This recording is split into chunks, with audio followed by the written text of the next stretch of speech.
Epic scariest night of my life. This takes place late last spring, almost exactly 1 year ago. At the time my parents and I lived a somewhat solitary life out in the countryside.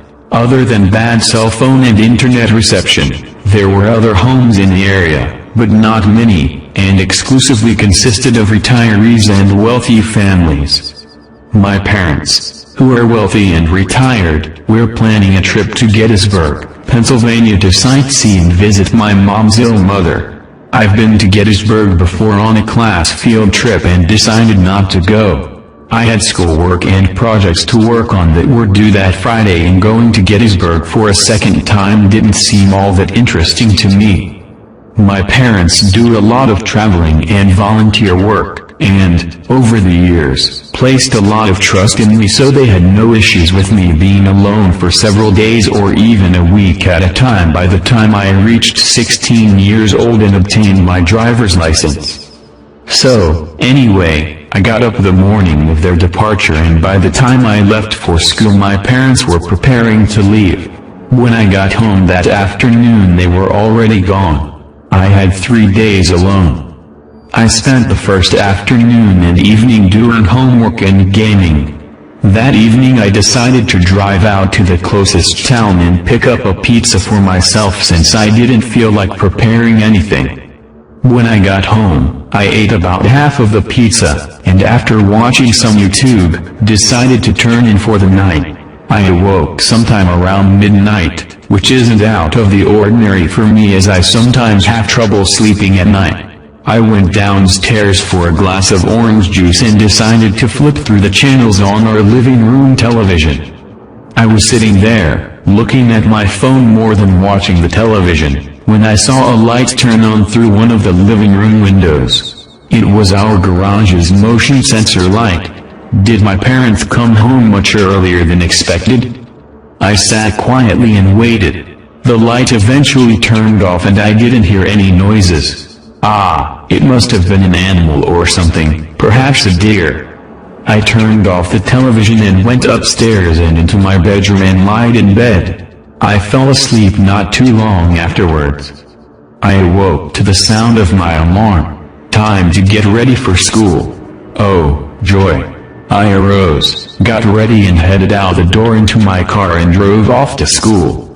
I got home that afternoon and spent the day similarly to before, did homework, gamed, ate dinner, went to bed. I slept through the night and awoke the next day and headed off to school. My mom called me during school and left a message saying that her and my dad are going to stay longer than expected as my grandmother was in some pretty rough shape. I got home and once again the day went as it did the last two, except this time I finished up my senior project and was almost officially finished with high school. About damn time, I say. I relaxed that evening outside on our hammock and read a book until sunset, debating whether or not to travel to Gettysburg the next day to visit my grandmother. Dinner time came and went and I decided to settle on the couch and continue reading my book. Since it was Friday I had no school the next day and stayed up longer than usual. It was about 11 o'clock at night when I looked at my phone and noted the time. I decided to go upstairs and game for a couple of hours. I left my bedroom and across our foyer to use the bathroom sometime that night when I noticed through one of our front door windows that the garage light was on again. That's odd. I peered outside towards the light and saw my car but nothing else. The light turned off and I went to use the bathroom. I decided to grab a snack afterwards, so went into my kitchen after using the bathroom and made a sandwich. Out of nowhere, I heard a faint tapping noise coming from one of our morning room windows. I felt on edge as I looked towards the tapping and saw nothing but blinds over the windows. Having never dealt with something like this before, I didn't know what to do. I couldn't have been hearing things, could I? I definitely didn't imagine the motion sensor light being on. I wanted to call my mom but they're most likely sleeping by now. I waited and listened in to see if I could hear anything else. Nothing. I went upstairs into my parents' bedroom and found my dad's handgun in his dresser drawer. I sat in my bedroom and looked out my window towards the backyard. I watched for what felt like 10 minutes or so, hoping that whoever or whatever it was would go away. I eventually went back downstairs, and to my horror, heard the tapping noise again, except now it was coming from one of the front door windows. The garage sensor light was on, but when I looked towards the window I saw nobody.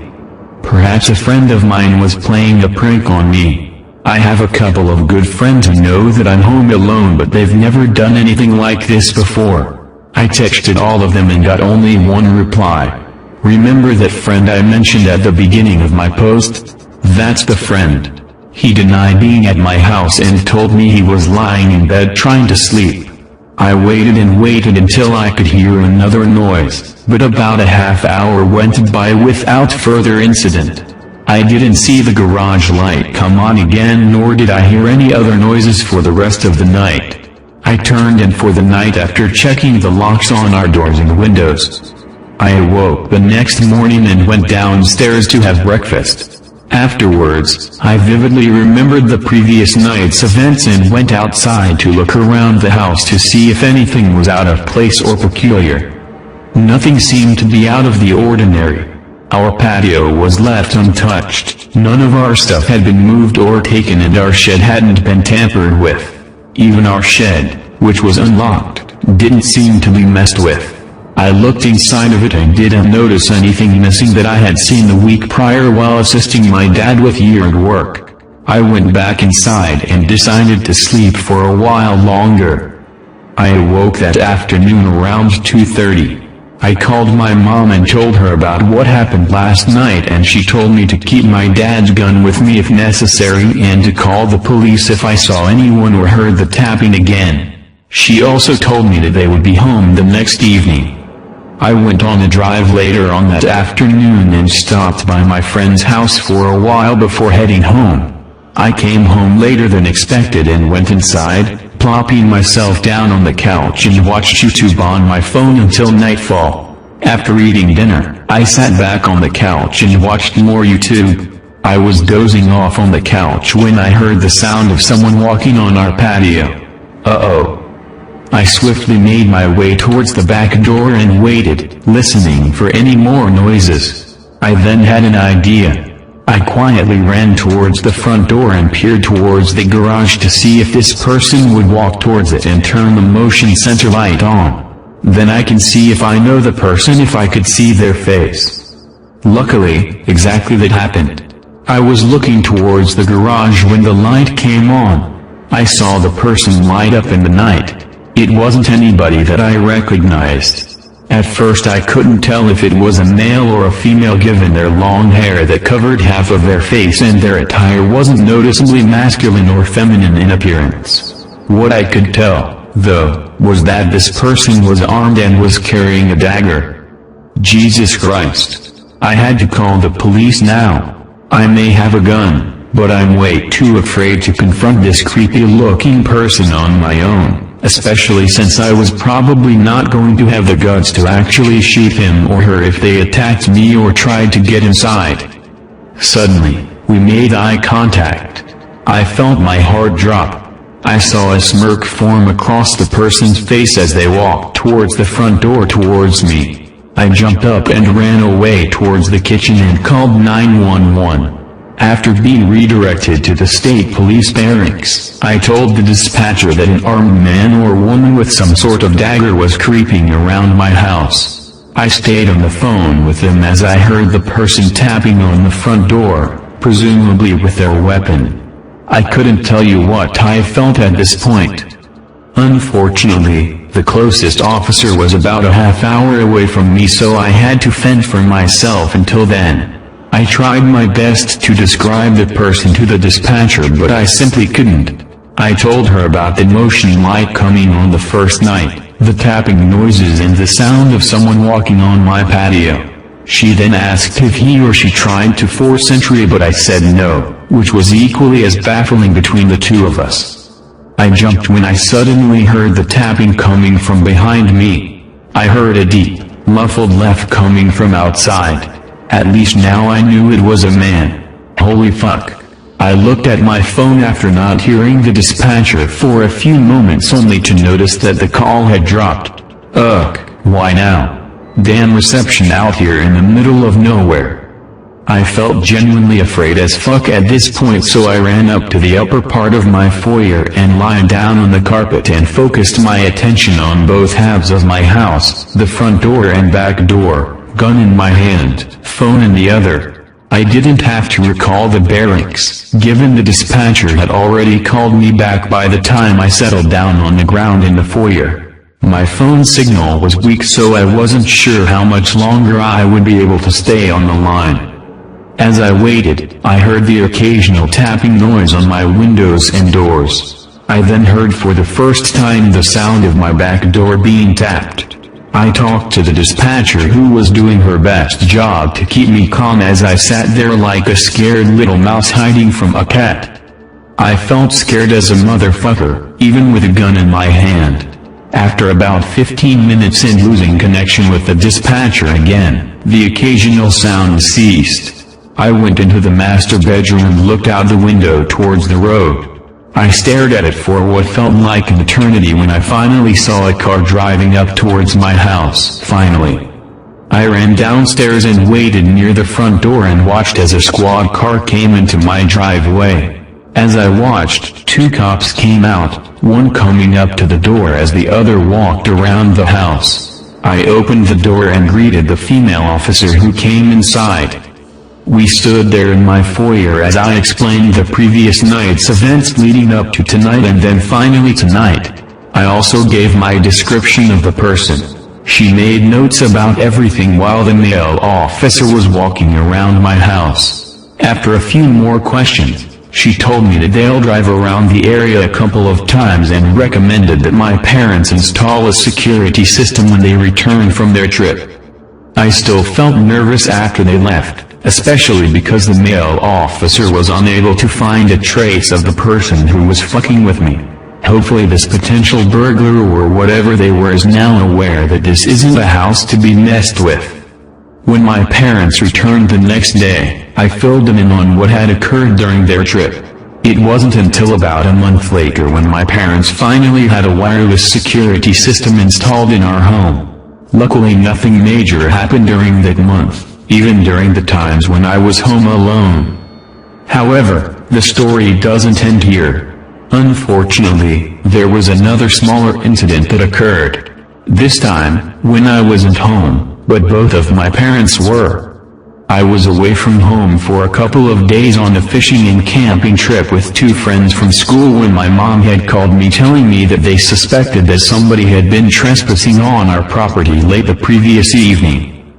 My dad had gone outside to investigate after noticing our garage light come on several times over the span of about an hour as he sat in the living room watching television. Of course, he found nobody, but did notice that one of our patio chairs had been moved ever so slightly. I came home and never truly felt comfortable at night, even in my locked, secured house. Sometimes at night, my mind plays tricks on me and I imagine hearing the same tapping noises that I heard previously. Of course, I don't believe anyone's there, but I can't shake the feeling. Even a year later, I still sometimes feel like someone is outside my house when I'm awake at night.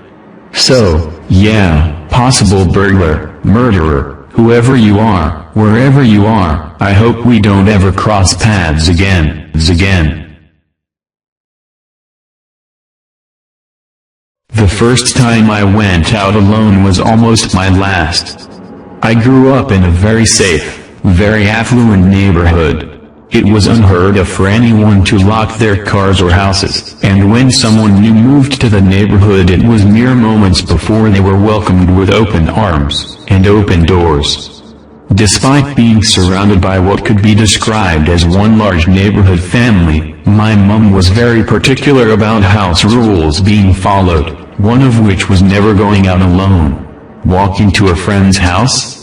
3 of us have to go, so 2 could walk home together after dropping you off. It was rare, but occasionally just two of us would be able to sneak out from under her watchful eye and run to the corner store a few blocks down for some candy or soda. One sweltering day during the summer I turned 9, I found myself home alone and restless. I decided to take my sister's cool new 10-speed for a spin around the block a few times. Now, even though I was tall for my age, the bike was still a few inches too big for me. I decided that didn't matter, jumped on, started pedaling. My first lap around the neighborhood went off without a hitch. Birds were chirping, sun was shining, and the wind blowing through my curled hair felt wonderful. Second lap around the block I passed an older, unfamiliar car parked on the side of the road, and the sun reflecting off the huge scrape down the side temporarily shocked my vision into bright blue stripes which I furiously tried to blink away. The third lap, I saw the car pull off the side of the road heading towards me, and a tiny pit of unease began to grow in my stomach as the driver slowed when he passed me. I chalked it up to being scared of getting caught out alone, and continued on my way. I picked up speed as I rounded the corner towards my house and decided to go for one more time around the block, but to make it quick so I'd beat my mom home and avoid the trouble I knew I'd be in if she caught me out alone. I hit the bottom of the hill next to our house with some speed and started to climb to the top, slowing more and more the closer I got. By the time I reached the top of the hill, I had to stop and catch my breath, teetering the too tall bike at my hip. As I struggled to catch my breath, the hairs on the back of my neck stood up, my arms locked on the handlebars, and every inch of my body froze. I had been caught. I just knew it. I heard a car creeping up behind me, and it just had to be my mom. But it wasn't. When relief should have washed over me, the unknown dread only deepened, further stiffening my frozen still limbs. I turned to see the same old car, with the same blinding scratch down the side, slowing down right next to me. The man stopped the car right next to my bike on the wrong side of the street, and through his opening driver door started to ask me if I had seen a stray dog running about, because his had come off the leash and run off. I froze. This cliché question is the one they warned us about in school. The one every kidnapper supposedly uses. I decided if I answered him firmly, and rode my bike away that he would know his plan wouldn't work on me. Plus, he might just really be looking for his dog. This was my plan. My terrified body betrayed that plan and a trembling no is all I could manage.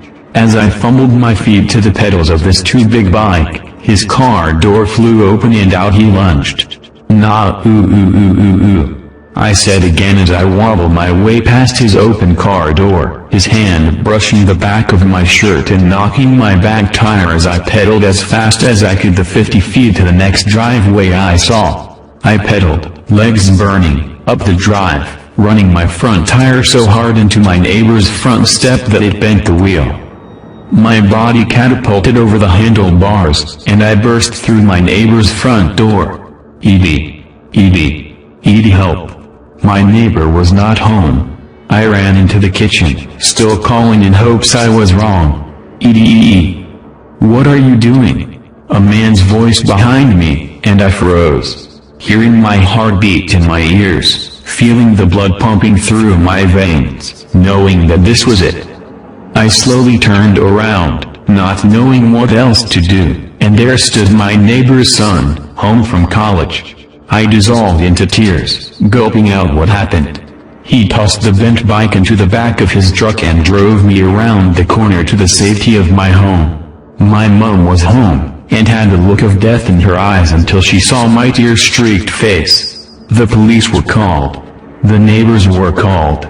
The car had been spotted frantically circling the block the few minutes following our encounter, but he was gone by the time police arrived. To this day, 20 years later, I still have a hard time riding my bike alone. I still get chills when cars slow down next to me. I still wonder if the next girl was as lucky as I.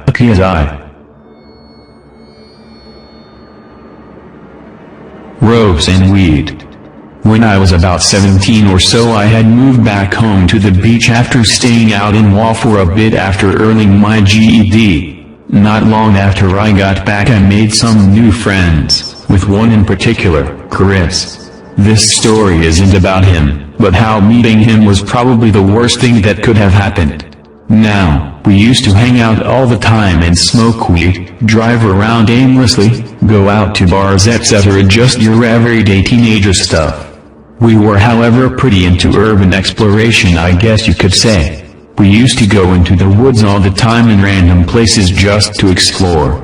We live in a big city, so there isn't much adventure in the concrete jungle. Anyway, one night we're driving along this huge stretch of road one city over, Chris, a female friend, and myself. It's probably about 7:30 p.m. in the middle of summer. There are usually street lamps in most parts of the city, but it was pitch black, with thick woods on either side of the street. The sun hadn't set yet, but you couldn't see anything below the tree line.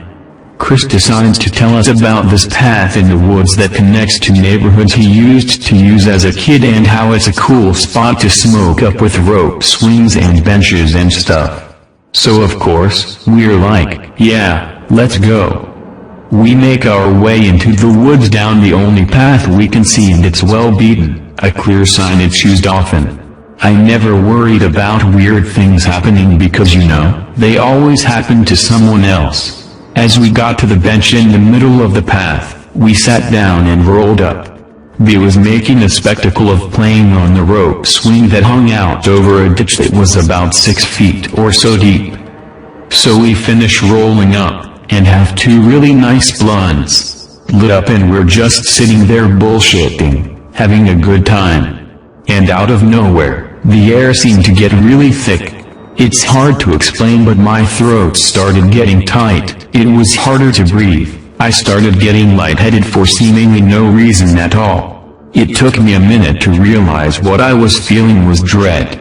Just sheer terror, and I didn't know why. Before I could even ask my friends if they felt it, we heard footsteps, and no sooner did we take notice that 3 men were standing within 5 feet of our circle. Now it's pitch black. We have no lights, just a cherry of our lit smoke. These men look like nothing but shadows in the dark. We can't see their faces, clothes, anything. It was extremely unnerving, to say the least. After what felt like forever, one of them spoke to us. "Hey, what are you guys doing out here so late?" I answered them, "Oh, we're just cutting through and stopped to smoke up. Mind if we join you?" Now, obviously it would have been better to tell these guys to fuck off, but I didn't want to set anyone off. So, I told them yes. I don't think things would have gone differently if I had told them no. Anyway, so one of them sits next to us on the bench and just starts small talk, asking things like, "What do you guys do for work, where are you from," etc. It wasn't polite small talk. It was like he was trying to keep us distracted, which I didn't notice at the time.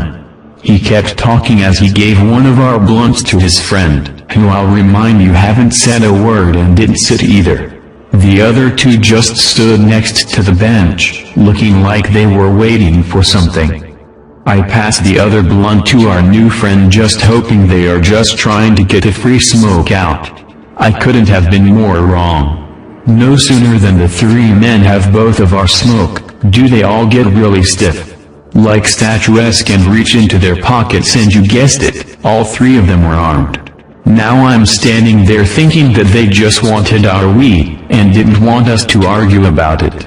Then came the very stereotypical, "Now, give me everything you have." As guns were drawn and literally put within an inch of my face. I could almost look straight down the barrel. Damn the darkness, I was so close to it.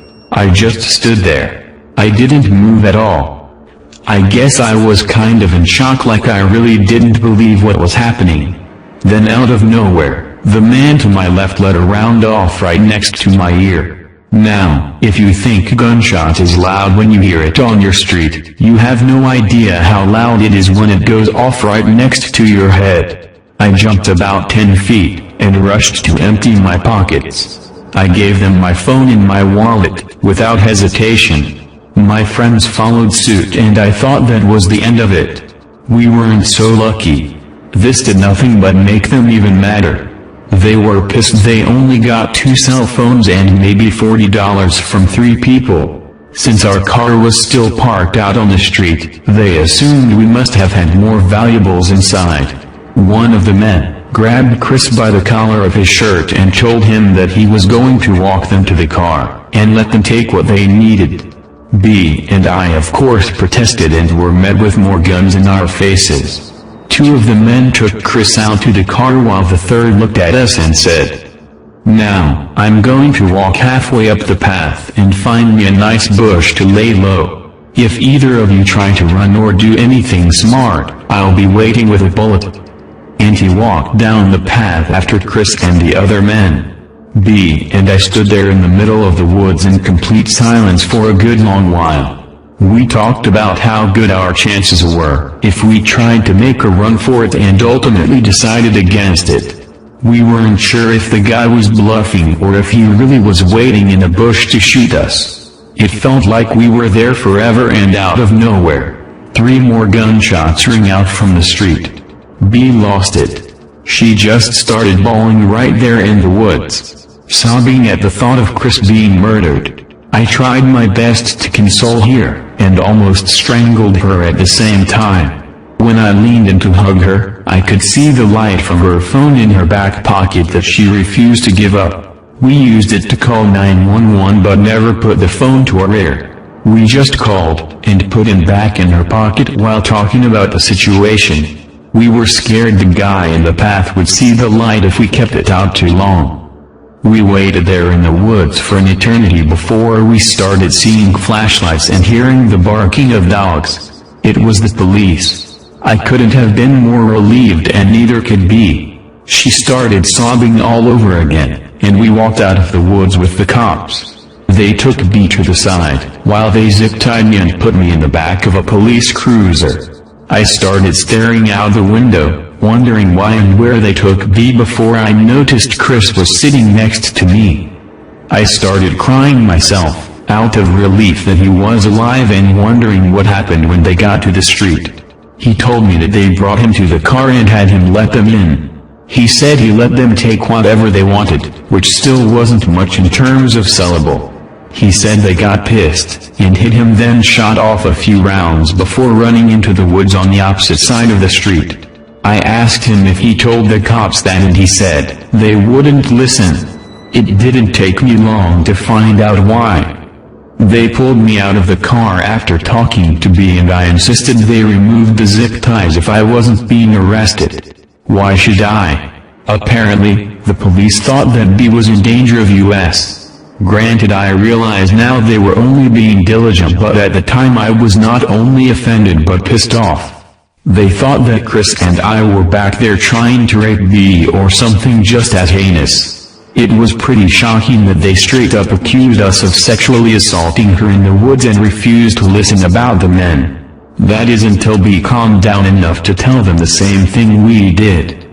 Eventually they believed us, but it was too late since it had been almost an hour since the men took off into the woods. They told B that she could drive her car home, but because Chris and I were adults they wouldn't allow her to give us a ride back. So, I asked the cop if he would take us home and he declined, and not politely either. It was pretty clear they thought we weren't being 100% truthful about not messing with B in the woods.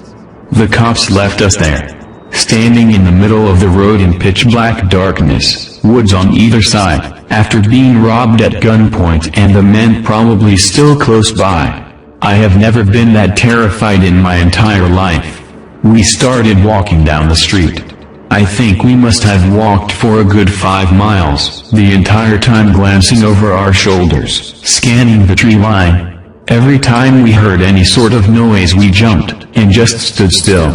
Eventually we came to a main road, and could see a shopping center not far off. These were usually patrolled by security at night, so we thought it was our best bet.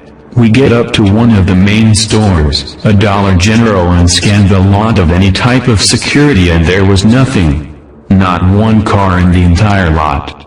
Now, these were back in the days of pay phones, and luckily there was one right outside. I got on my knees to scan the underside of a soda machine and found just enough to make one call. We called Chris' brother, and thank God he was awake and agreed to come get us. I don't think I had ever been so relieved to get into a car in my life. He got us home safely, and all I could think about was if I would be deaf in my left ear forever, while trying to stop shaking. I lost my first cell phone I ever had, a new lost wallet, and almost my hearing, but I'm extremely glad I'm still alive despite everything. My dad almost sacrificed himself for me. This memory of mine begins about 3 years ago when I graduated high school. I had grown up with my grandparents but decided to move to a different, and much larger, city to live with my dad for the first time in 12 years. I somewhat knew the city already because I spent my summers with him, but this would be the first time I would have the freedom of an adult. To come and go as I pleased, drive my car anywhere, smoke cigarettes whenever I wanted. I was excited, though sad to leave all my friends. As soon as I was settled in, my dad and stepmom sat me down to discuss the few rules and what I needed to know about the complex. Basic things like go wherever you want, but let us know when you leave, when you're coming back. Even if it's 2 a.m. Oh, and you'll have to park on the street because the apartment complex has limited parking. One more thing. There's the neighborhood creep. This guy, George, was well known to all the women in the complex as well as the police that patrolled the area. He was tall and fairly huge, very intimidating looking.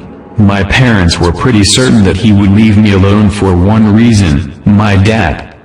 Though George had a habit of stalking other women in the complex, he would stop and find a new target if they had a man make a show of being in their place. A brother, a lover, or a father. It didn't matter what he was to the woman or what he looked like. George would back off immediately. Since I lived with my dad, who is also quite tall and rather big, intimidating, I felt also confident that I would be alright. And I was. For a time. It started about 6 months after I moved in. My stepmom and dad were fighting a lot more until she got up and left him. One night I was sitting on my porch having a cigarette and browsing Facebook or whatever. I wish I could say that I felt like I was being watched, but I probably just looked up because I felt a bug or something. George was standing about 15 feet away, a little bit behind a tree, staring intently at me. I nearly dropped my cigarette. Shakily, I stubbed it out and went inside. I was home alone, so I made sure to lock all my doors and then played a video game in my room. I told myself that I was probably just paranoid. The next morning I got up for my morning cigarette and coffee. Lo and behold, minutes after I got onto my porch, George came ambling out of his apartment to look my way. I sucked down my cigarette and went back inside. This pattern continued for a couple of weeks. It was like George stood at his sliding glass door peeking out, waiting to see when I would pop out. I told my dad about it, and he tried to sit with me whenever I went to smoke. If he came with me, George wouldn't even peep a head out of his door. Of course, the other women in the complex have already tried to call police about George. But he lives in the complex and staring isn't a crime, so there wasn't much they could do. I didn't know how far George had taken it with other women before. With that info in my mind, I knew calling wouldn't be much use. Things slowly escalated. Once my stepmom left, I had access to her parking spot. So I had 3 ways to get from my car to my apartment depending on how I parked. One of the ways went just past George's apartment, about 5 feet from his door. Since I got off work late most nights, I avoided that route as much as possible. Slowly but surely, like he memorized my schedule. He would be on one of the paths when I was coming home. Not directly on the concrete, but a few feet away on the grass, behind the tree. It was like he thought I couldn't see him. Picture a child hiding very terribly behind the tree. You can see 90% of their body and you know that they are there. That's how he would do it. I would rush past him, avoid eye contact, but prepare to scream if I heard him come after me. I started to carry my keys between my fingertips. I bought a pocket knife and I would walk from my car with it halfway open already, even though I've never been in any kind of fight in my life. Around this time I believe my mom was trying to find me free self-defense classes, since I couldn't afford anything on my tight budget. My dad was steadily getting more and more pissed off as George edged closer and closer to escalating as the days went by. It went from November to May. If my dad wasn't home, I would lock my bedroom door and keep my knife under my pillow. I would Skype all night with my boyfriend, just so someone could call 911 for me if need be. I put a bunch of flower pots in front of my bedroom window so no one could get in silently, lol. I started sitting on the floor of my porch below the wall out of sight to smoke, but angled so I could see him if he walked up to it. Nightmares of being kidnapped or raped or murdered started to invade my sleep every night. Then one day my neighbor, Shell, was gossiping to me. Did you hear about George? No? He got arrested last night.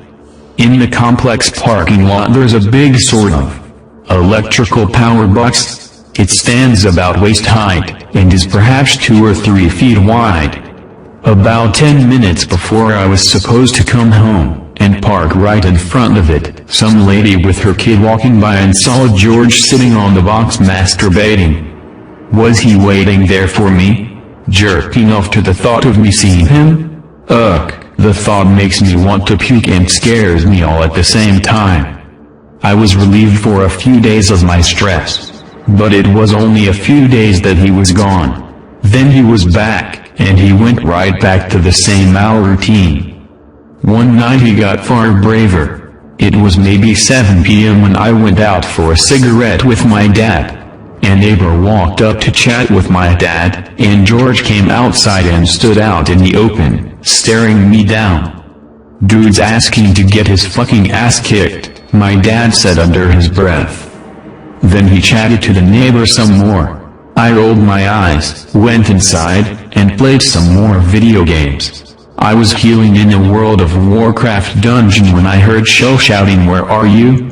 But I was healing, a pretty important job, and I figured she was talking to someone else.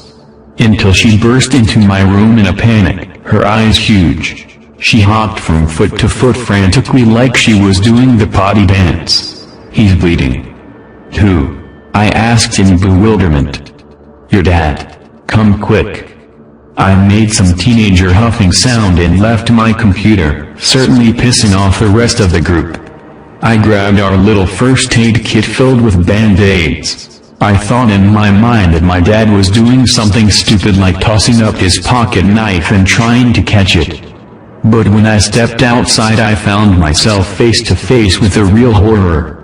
About 6 people surrounded my dad including Shell, and my neighbor Caleb held a shirt to my dad's side. He was facing away from me, and his entire back was just covered in blood. It looked like he had been mauled by a bear. That was seriously my first thought. I didn't know we had bears in this city. Caleb's hold on the shirt slipped, and blood sprayed. I feel queasy writing this down. I have never in my life been the person people turn to in an emergency. Blood makes me lightheaded and I have anxiety attacks over not being able to find a specific bookmark. But all of the adults, people around 30-40, while I was just 18, around me were panicked aside from Caleb. I needed to be the person that people turned to. I threw the first aid kit onto the porch and told Shell where we keep our towels. She rushed to go grab one. "Has anyone called 911? I shouted. 5 pairs of eyes turned to look at me like they'd never heard of 911 before. No. My dad said, "I can't afford an ambulance." "Shut up." I said. "What happened?" "That fucker stabbed me." So I dialed 911, and relayed our address and reason for emergency. Operator told us to keep applying pressure to the wound on my father's lower back. My dad is a true champ. Even though the sidewalk was just one big puddle of blood, gross, he stayed on his feet until someone thought to run and get him a chair. I ran back and forth along the walkways to get the police and show them the house that George lived in. And then I ran back and forth to get the paramedics. They were so cold and so agonizingly slow. They walked calmly and I wanted to scream at them to run. My dad could be bleeding out. Don't you care? I learned later that they don't run because if they let adrenaline kick in, mistakes can happen. They shoved Caleb out of the way because he refused to let go of my dad's wound and got him packed into the ambulance. I was about to jump on when police stopped me and told me that I had to stay so I could give my statement. My dad shouted at me to call his boss, and I remembered all his allergies and whatnot for the paramedics. God, 2 years later and all these details have been burned into my brain. I gave my statement to the police. Then they made me sit outside the complex on the sidewalk for 2-3 hours. They kept me updated on my dad. Once I had called his boss, my boss, and answered my stepmom's message, that's when I allowed myself to break down. It felt like I cried for forever. One of the cops was nice enough to go into my house and grab my cigarettes and a bottle of water for me. He stayed with me the entire time to make sure I didn't run off or something, but he was very nice. He offered to let me sit in his cruiser a few times to get away from the cold. George was waiting in his apartment when they came. When they took him out to where I was, and there were 14 cop cars. 14, he still kept trying to stare at me. I stared right back and felt such hatred that I have never in my life felt. I wanted to go over there and murder him. My babysitting cop looked over and saw that George was staring, so he used his flashlight to keep George from being able to look at me. Once it was all over, I was allowed to go back to my house where I waited for information about my dad. I gathered the story from my neighbors while he was in the hospital for 9 days. He had shouted at George to leave his daughter alone, and George had shouted back at him while I was in the house, totally unaware. George said something along the lines of "Come tell me that" to my face like a man. So my dad hopped over the porch and waltzed up to him. The creep had been waiting with a 12-inch blade held to the side of his leg. He struck out with his empty hand, and then got my dad in the back with the knife. It missed his kidney very narrowly, traveled up and punctured his lung and damaged his diaphragm. My dad didn't realize he had been stabbed at first. He got George into a headlock and pummeled the shit out of him, thinking the dude had just punched him in the kidney.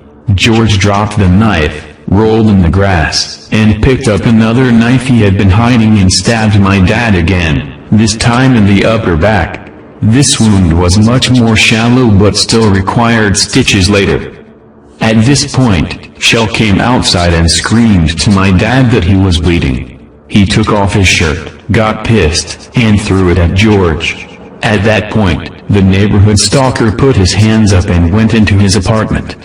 The blood stayed on the pavement until about noon the next day, when my neighbors kindly washed it off for me. I still have pictures in my email of it, as well as my dad's injuries.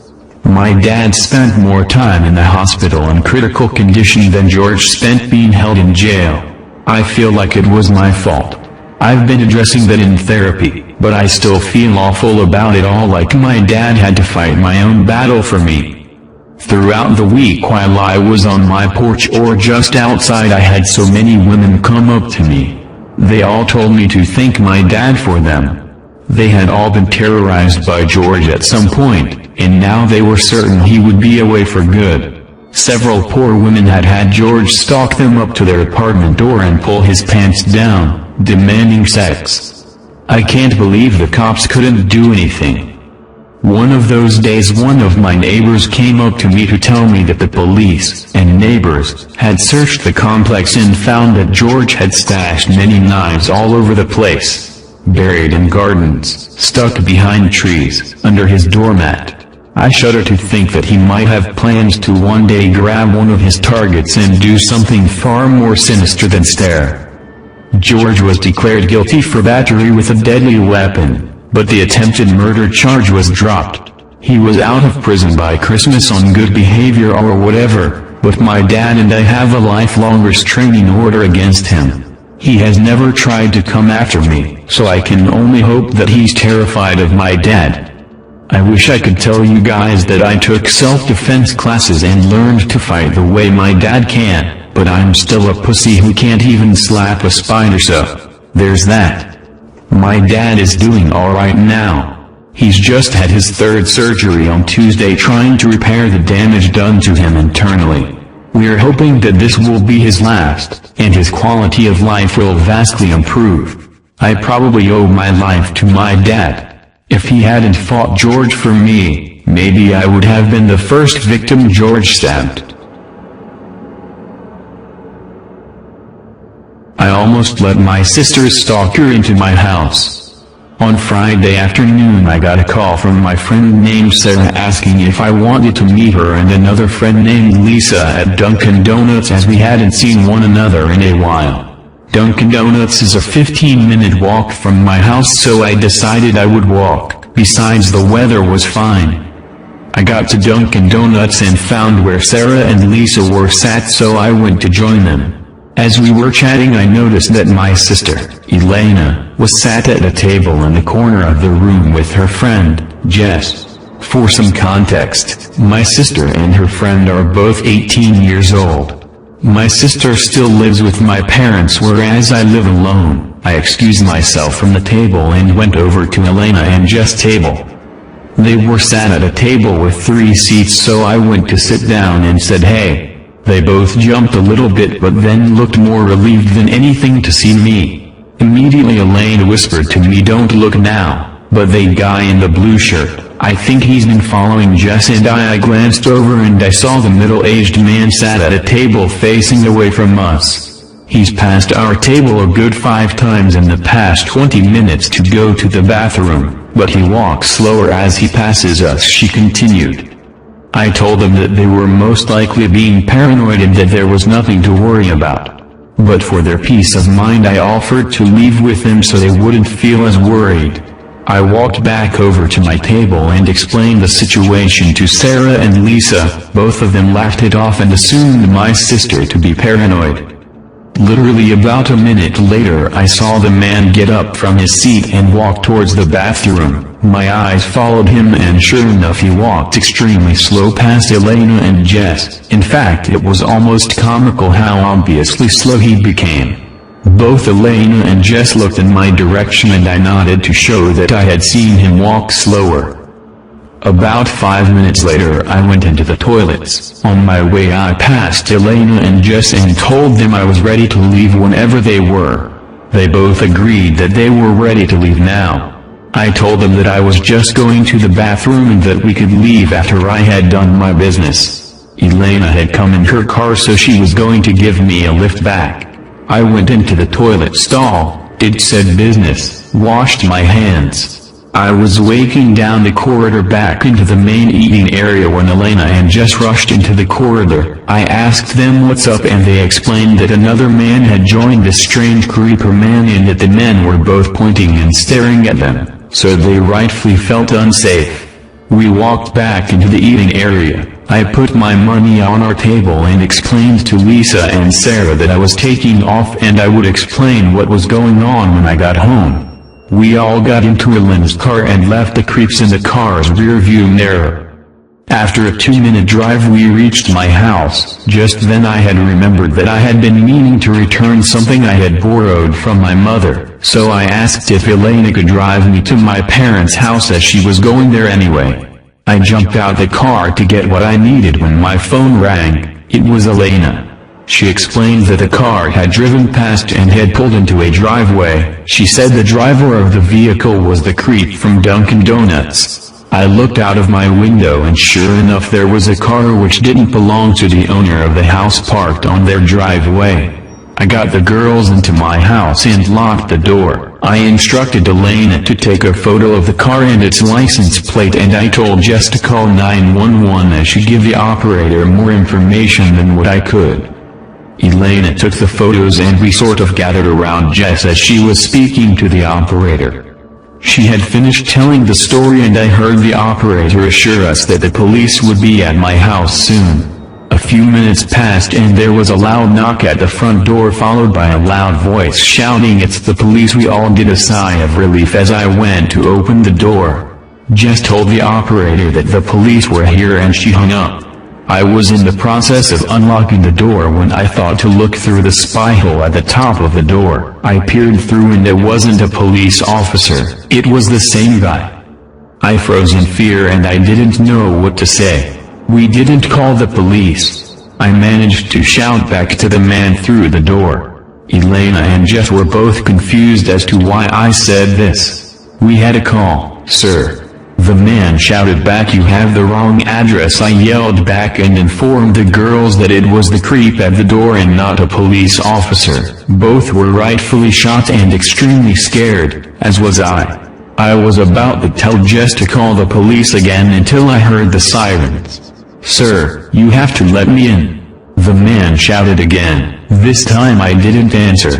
He was pounding on the door, his commands for me to let him in turned into begging and pleading. I heard the police car pull up and some commotion outside. An actual police officer knocked on the door and I let him in. Yes, I checked the spy hole first. The police officers took the man into custody while another police officer took Elena and Jess into the dining room for some brief questioning. I called my parents and Jess called hers. Both were here extremely quickly once we told them what had happened. The man was found with a kitchen knife on his person and some other weapons in his car. Who knows what could have happened if I hadn't looked through the spy hole first. Both my sister and her friend are fine, just shaken up after the whole incident. Abandoned ladder. This happened 9 months ago, on the third night at our new apartment. My husband, small kids and I had just moved here to the US from abroad and were awaiting a huge shipment of all our belongings. So our new 2-bedroom was totally empty, except for our new mattresses on the floor of the master bedroom ... where we all slept while awaiting our stuff. So just for a little context, our apartment was part of a newly built, high-end complex of 3-story condo buildings in a great location. Our second floor, 2-bedroom unit faced the back, nothing but train tracks, trees, the beautiful sound of crickets, and a building site just beyond that. It might not sound it, but the view was really neat. The freight trains could be very noisy at times, but I actually enjoyed it a lot at first. On this particular night, my husband was snoring horribly. Like the previous night, I couldn't sleep at all because of it, so this time I gathered up some of our bedding, went into the empty second bedroom, and crashed on my little boy's pillow mattress. The trains were noisy, but compared to my husband's snoring, it was relaxing and I fell asleep fast. I woke up, though at about 2 a.m. to extremely loud train noises, hissing, grinding, and squeaking. But that wasn't what woke me, it was the heavy vibrations that I felt. I chalked it up to the idling train outside the bedroom window, though, and got up to use the bathroom. On my way back to bed, I crossed the empty living area to check on the kids and paused in front of the huge window and balcony door for a minute or two, thinking about whatever. I briefly contemplated going out to the balcony since it was such a hot night and my sleep was so shitty anyway, but I went back to bed instead. About an hour or so later I was awoken to more loud noises. These ones felt like they were directly above me, lots of heavy thumping and thudding that went on for more than an hour. My head was foggy and heavy from a shitty sleep. I wasn't coherent, so I didn't bother trying to reason out the cause for so much noise after hearing the train all night, so I fell back to sleep for a few more hours.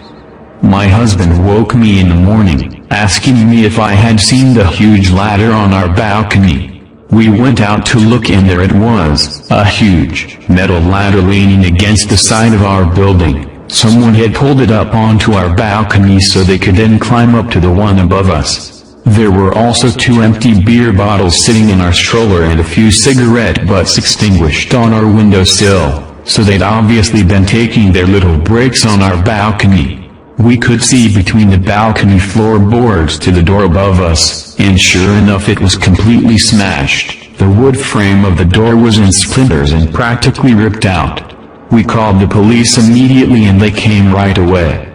Apparently the sole female occupant was away in Florida at the time of the break-in. Thankfully, the police didn't give us a lot of information, but told us that although the entire apartment had been destroyed, ransacked, nothing appeared to be taken.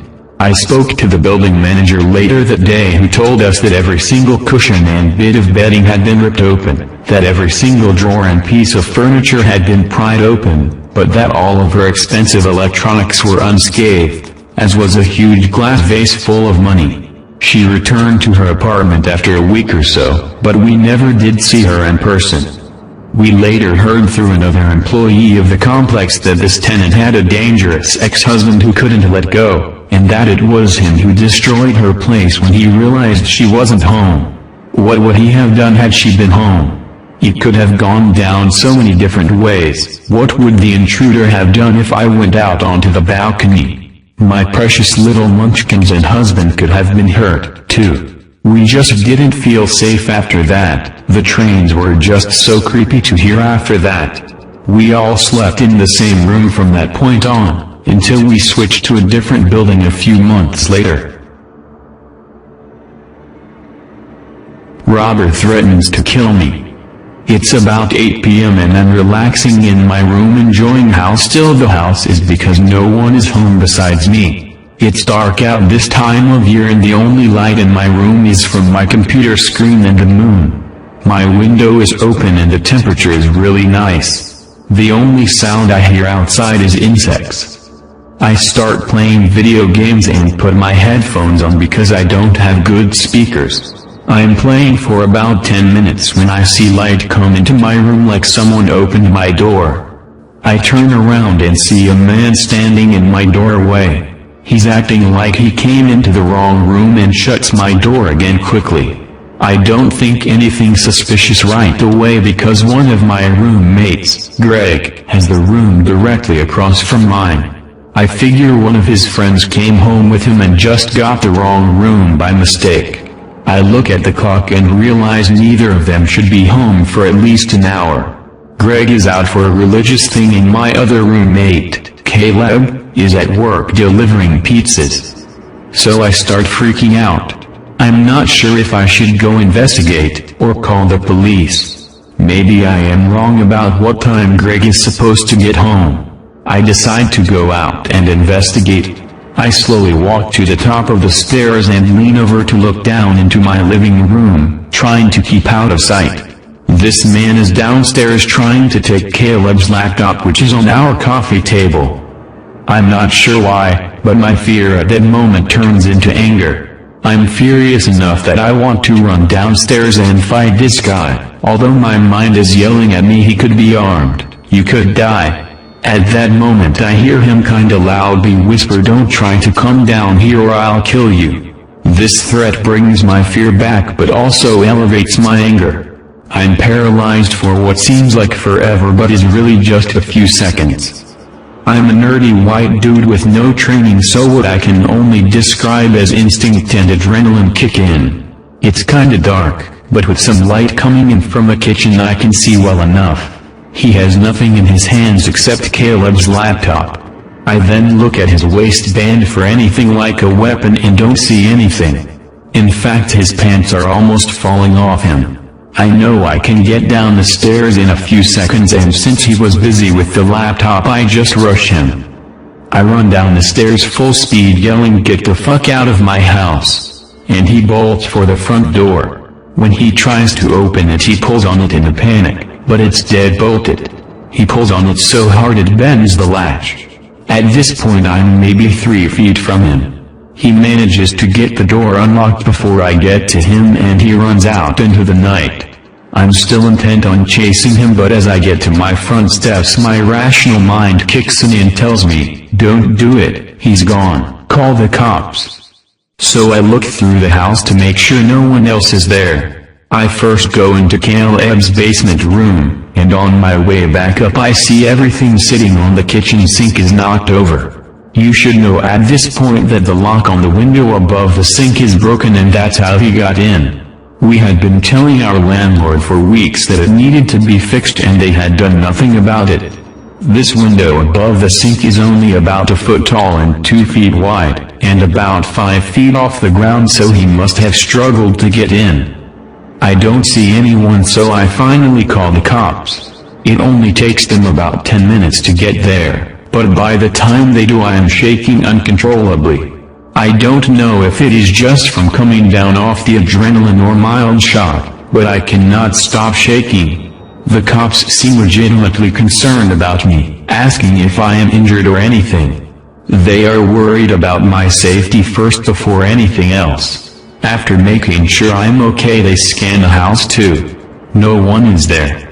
All he got away with was Caleb's laptop, but didn't even get the charging cable because he tried to rip it from the wall when I rushed him. The cops are here for about an hour asking questions, and Greg gets home during all of this. They ask him some questions too before leaving. The landlord, when we tell him about all this, is really cool about it. He promptly fixed our window, reimbursed Caleb for his laptop, and mostly just felt bad they didn't fix the window in time to prevent this. It's been 8 years since then and nothing like that has happened to me again. Even the part of me wants it to because I miss the adrenaline rush. So, guy who broke into my house, I'd almost like to meet you again, but let's not. Medium dark alley of Japan. When I was about 15 years old I was heading home from the train station. I lived on a military base and it was about a 15 to 20 minutes walk. I had just reached the entrance to a long, dark, and narrow alley when I heard the sound of music and a car approaching me from behind.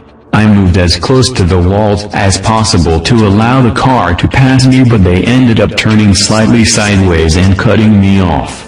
I stopped and a man came out of the driver's side and looked at me at the opposite side of the car. He was an African-American man who spoke perfect English. He attempted to greet me in poor Japanese and then asked to be my friend in English. I'm Japanese and probably looked local to them, but I was in fact born and raised in America, so I pretended that I didn't understand what he was saying to me. He slowly started to make his way around the car towards me, but I remained in sync with his movements and backed away in the opposite direction from him. This amused him and he started laughing loudly and taunting me. "You're afraid of me? Ha ha. You're afraid of me." I sheepishly put my hands up in front of me as I continued to back away towards the front of the car. Some light illuminated the inside of the car and my eyes rested on the face of another man in the passenger seat. The man outside saw my eyes shift away from him and made a lunge at me. I was still just out of his reach and shot off sprinting down the alley. The man ran back to the door and jumped in his car. I heard his tires screech as he reversed out of the alley. At this point I thought maybe they were going to leave me alone, but as I neared the end of the alley I heard the music from their car getting loud once again. Their car reaches me the same time I get out of the alley and I run right past it and slip through some bars where only pedestrians are allowed to go. I can see the lights and fences of the gate to the base and I am relieved. I was finally safe. Or was I?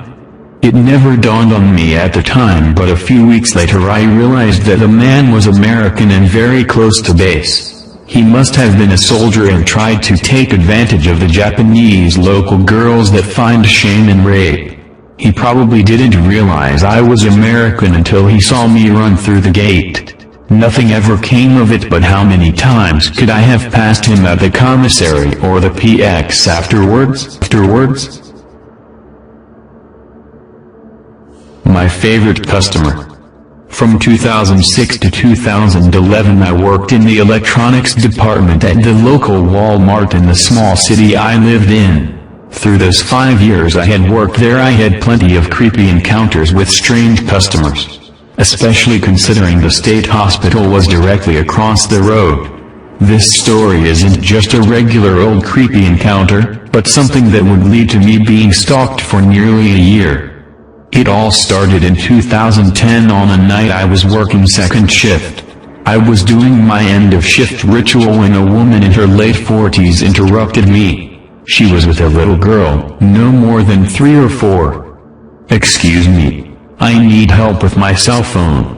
She spoke softly. She proceeded to tell me her problem. "I need to turn my phone into a straight talk phone. The girl earlier said you could do it." Of fucking course she did. I thought to myself, but my lips said sure. Let's see what I can do. She handed me a 6-year-old phone from Verizon and I knew as soon as I saw it I wouldn't be able to do what she wanted.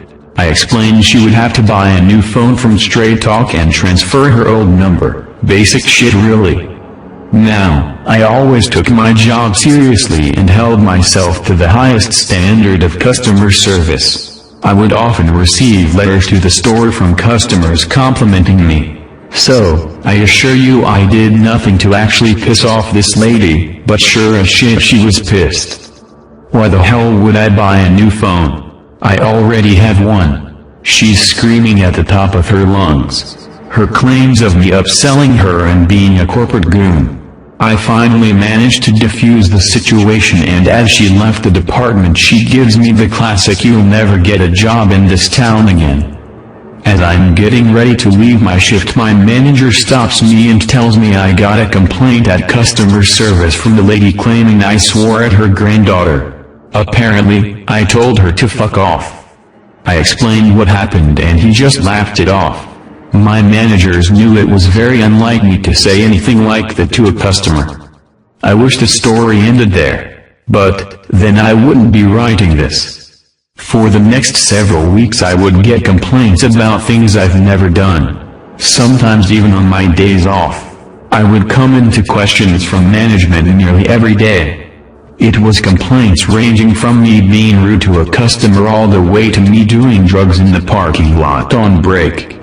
All these complaints were coming from 2 women. As it turned out it was cell phone lady and her adult daughter.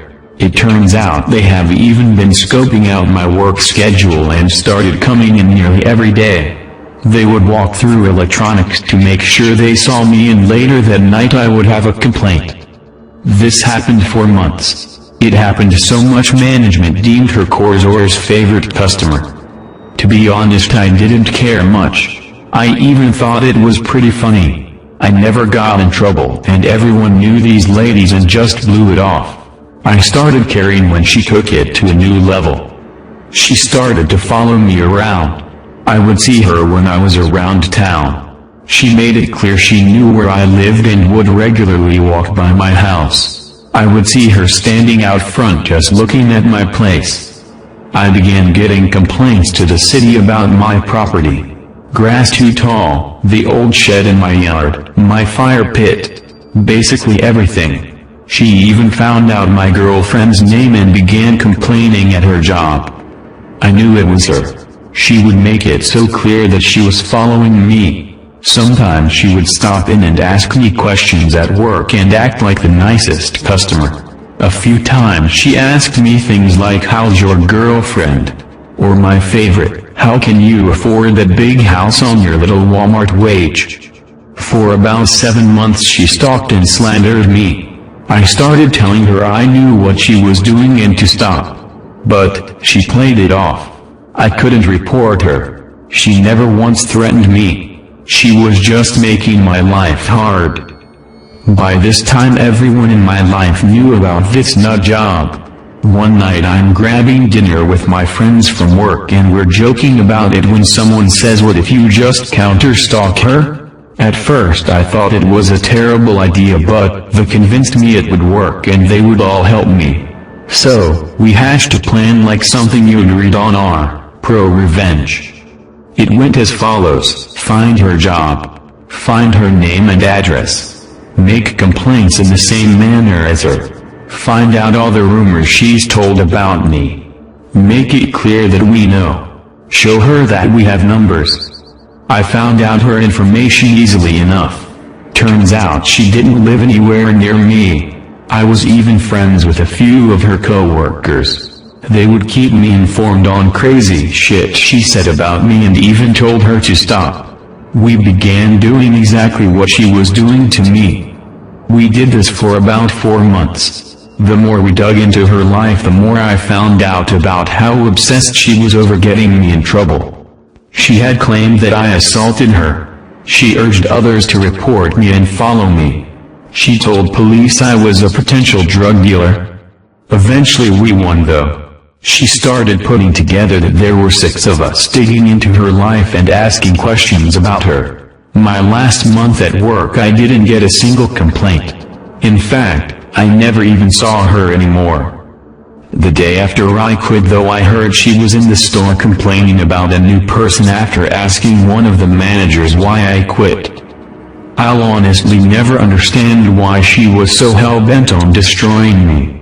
I just told her to buy $20 prepaid phone.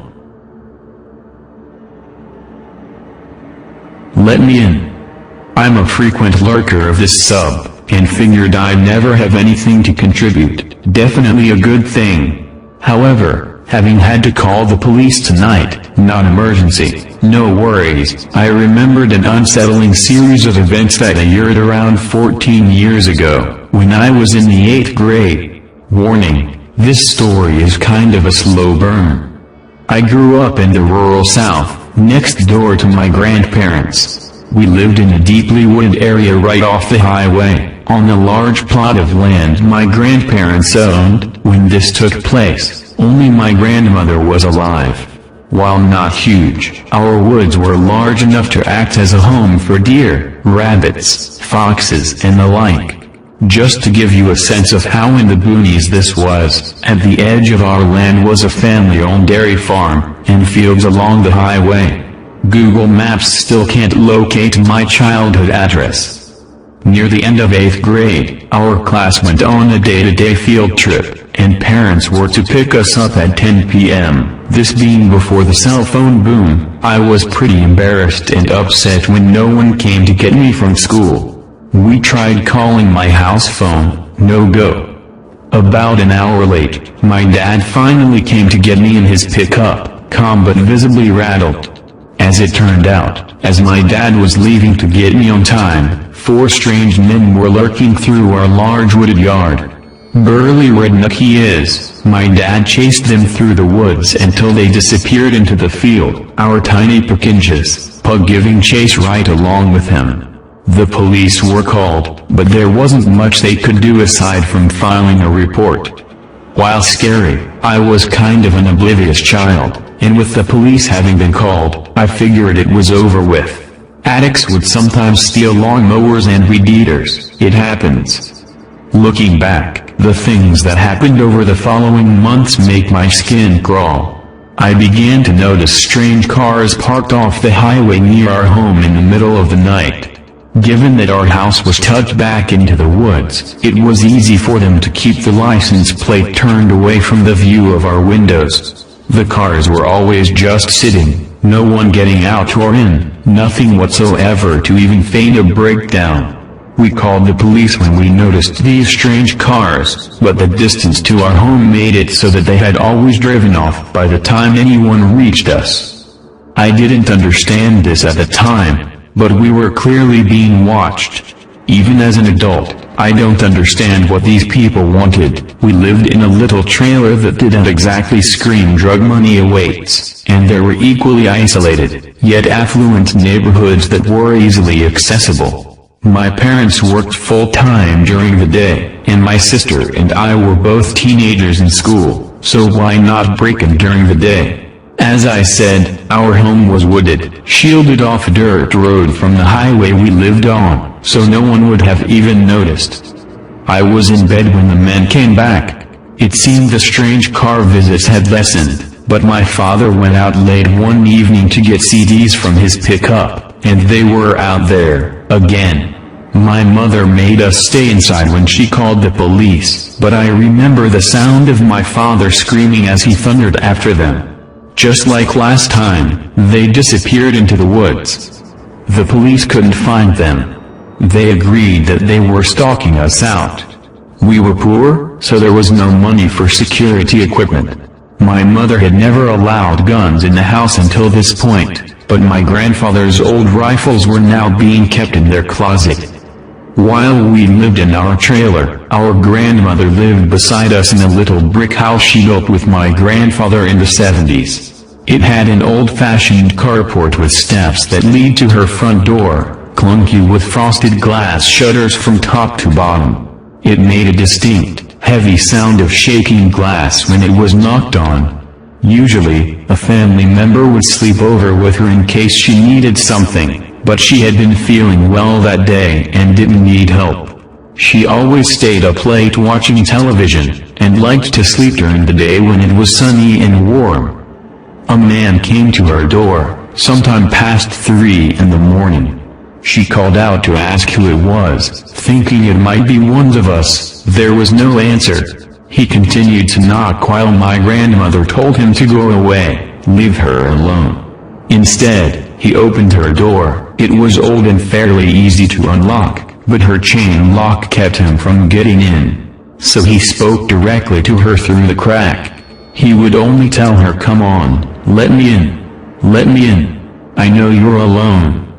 I have no idea how she kept her calm through this, or how she had the nerve to lie on her couch and get equally irate with the strange man at her door in the night. She couldn't walk well, and her phone was in the kitchen. After 15 minutes of this exchange, the stranger calmly closed the door, and went away. My grandmother called our home first. He could be coming to us next, and then the police. I was sitting in my grandfather's recliner, listening as she told the officers what had happened. She was calm then too, with her jaw stuck out in anger. Obviously, nothing ever came of it. We never found out who was watching us, or why. The man never came back. The strangers in their unfamiliar car stopped coming. We never saw anyone outside again. To whoever wanted to come inside, let's